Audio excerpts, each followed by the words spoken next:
संकटात धावून जाणारा आणि सदैव मदतीचा हात देणारा, सामान्यातला असामान्य माणूस. रिक्षा चालक ते राज्याचे मुख्यमंत्री आणि आता उपमुख्यमंत्री. हा प्रवास संघर्षाचा, जिद्दीचा आणि प्रबळ इच्छाशक्तीचा आहे.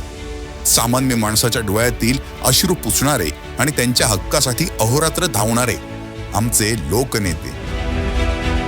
शेतकरी, कष्टकरी आणि वारकऱ्यांचे प्रश्न सोडवणारे. शासन आपल्या दारीच्या माध्यमातून विकासाची गंगा घराघरात पोहोचवणारे. बहिणींच्या स्वप्नांना पंख देणारे आणि लाडकी बहीण योजनेतून भावाचं नातं जपणारे. हिंदुहृदय सम्राट बाळासाहेब ठाकरे यांच्या विचारांचे वारसदार आणि धर्मवीर आनंद दिघे साहेबांच्या शिकवणीवर चालणारे कार्यसम्राट.